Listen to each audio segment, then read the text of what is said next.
Recreational fishing, it's a huge part of our culture, yet for a lot of these species that we target, we still don't know a lot about them.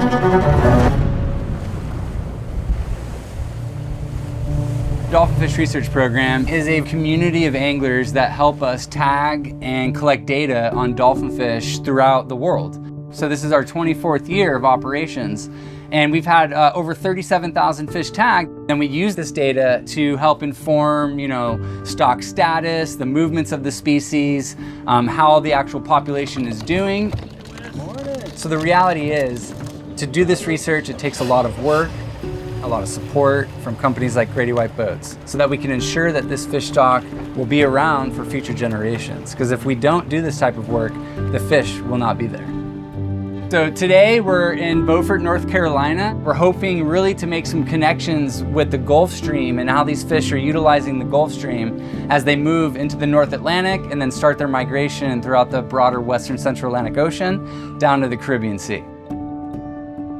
Tagging is important for healthy oceans. In the case of Mahi, they're a very fast-growing species, and so they're reaching, half maturity, 18 to 20 inches, full maturity by 24 inches. And so if you give those fish time to reach that full maturity, then they're adding to the spawning biomass, which is adding to more young fish that become larger fish.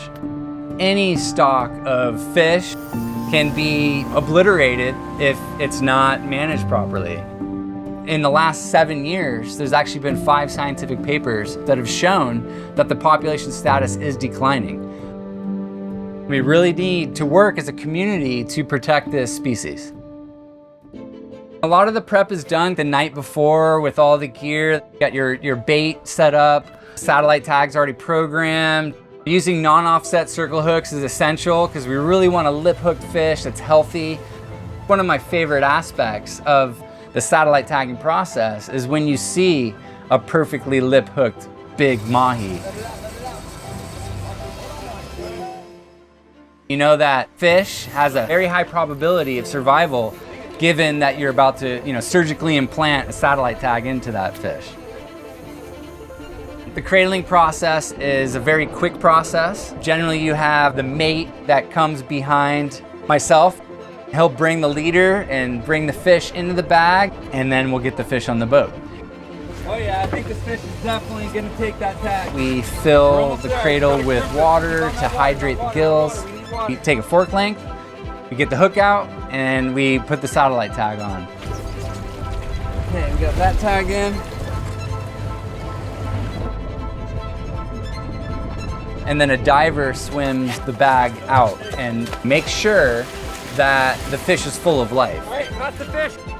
You don't know what is gonna happen once you release that fish. There's a lot of challenges, but we need to collect this data because it's the only way we can get this information on this iconic game fish species that supports a huge industry of recreational anglers and recreational boating. The satellite tag sponsored by Grady-White boats. We put it in the water. Right now it's on that 36-inch female. Hopefully she's swimming out there and recouping after the tagging process. We collected some great data today. It's a great day for conservation. It's a great day for our tagging program and for our partnership with Grady-White boats.